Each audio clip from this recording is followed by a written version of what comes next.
Good evening, traveler.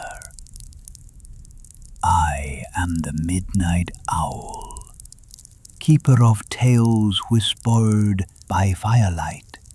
Welcome to Midnight Owl Stories. Tonight, I invite you to rest your weary mind and drift with me into the Forgotten Realms, a place of magic, mystery, and ancient legends. Ho ho ho. So settle in. Let the world outside fade away. Close your eyes, breathe deeply, and listen to a tale from long ago. And if you wish to return to the fire on another night, don't forget to follow the sound of the owl by subscribing to this channel. The tale of a man whose name gave life to a city and whose legend has never truly faded. The tale of Balduran, the hero of the Sword Coast. There are few names in Faerûn that carry the same weight as Balduran. He was not a king, nor a god.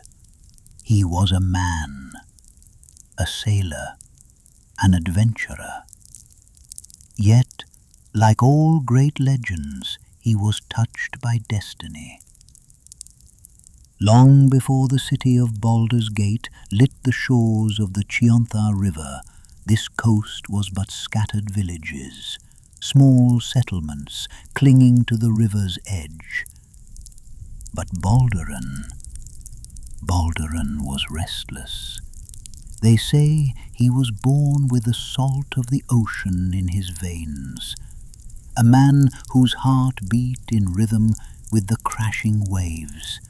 He dreamed not of hearth and home, but of horizons unseen, of lands whispered about in half-forgotten maps. And so Balduran built a ship, a vessel strong and swift, designed to ride the storms of the trackless sea. With a loyal crew at his side, he set sail into the unknown. Days turned into weeks, weeks into months, until even his companions began to doubt. But Balduran never doubted, for he believed that beyond the edge of the maps, destiny awaited. Across waters few dared to cross, Balduran's ship finally reached distant shores, lands no sailor from Faerûn had ever spoken of, strange cities, vast jungles, kingdoms where beasts and men lived side by side. He bartered for spices and silk, for treasures unknown in his homeland.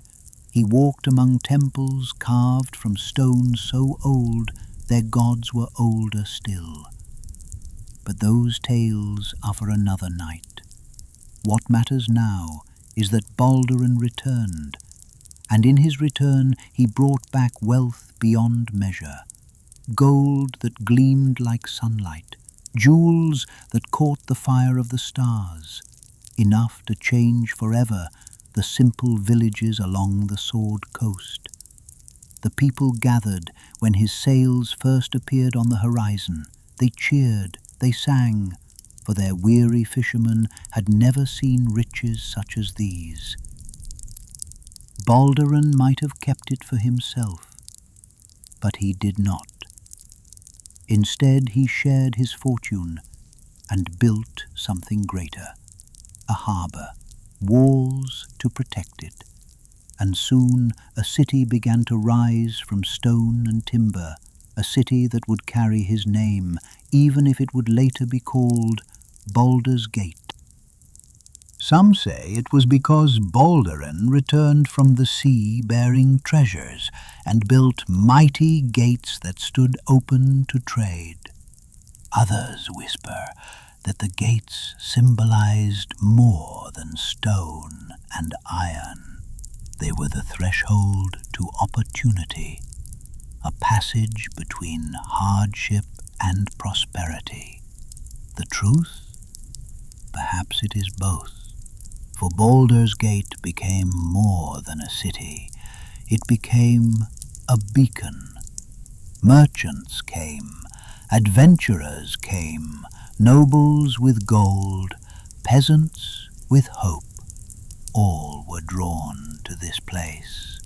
But with growth came shadows, rivalries between houses, thieves who stalked the alleys by torchlight, strangers with secrets hidden beneath their cloaks, and always above them all, the legend of Balduran, the man who had built this city, but who vanished into mystery. Yet the city itself grew quickly, like ivy climbing stone. Its walls expanded year after year, rising higher, stretching wider.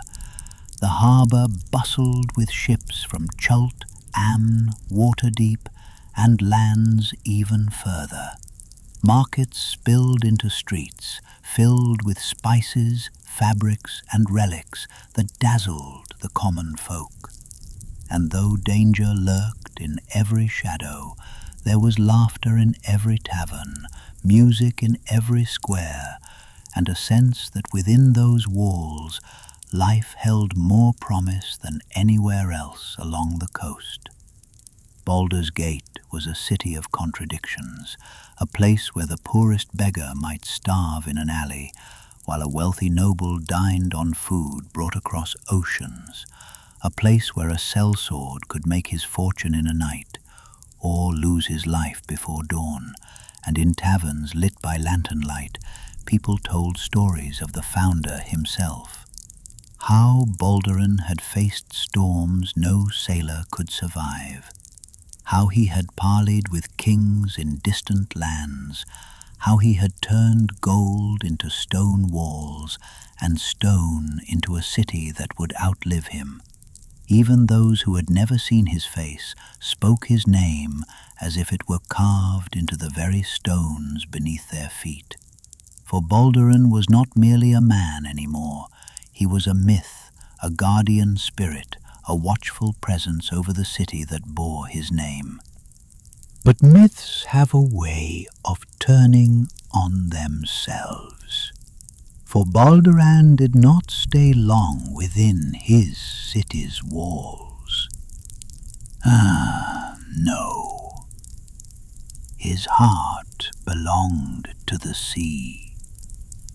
It is said that, restless as ever, he once again boarded his ship, seeking new horizons, new tales to carve into legend. Some claim he returned to the faraway lands he had once discovered. Others whisper that his ship never returned, swallowed by the waves of the trackless sea. And then there are darker tales, that he found a cursed isle where riches turned to ruin and sailors to beasts, that Balduran himself was lost to that curse, his crew driven mad, his treasure turned to ash in their hands. But perhaps it is kinder to think of him not as cursed, but as a wanderer who could not rest. Perhaps Balduran simply vanished into the horizon, content that his city would endure long after his name was spoken. The truth is lost to time, but his absence only deepened the myth. For though the man was gone, the city endured, and in every stone laid in its walls, in every torch that lit its gates, the spirit of Balduran remained. The spirit of the dreamer, the adventurer, the founder.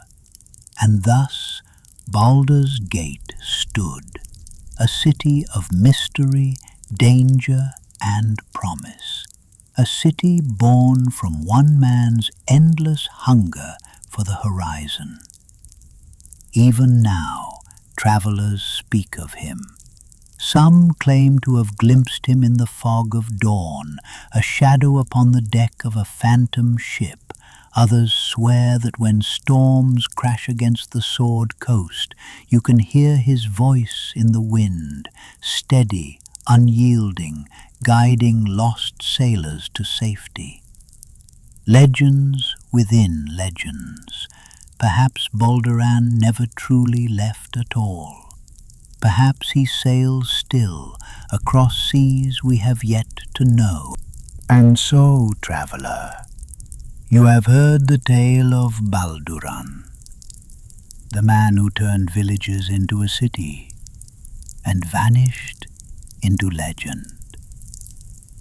As the fire burns low and the night grows still, remember, every city, every kingdom is built not only from stone, but from the dreams of those who dared. Rest well, dream deeply, and may the spirit of Balduran guide you across your own horizons. Until next time, this was the Midnight Owl.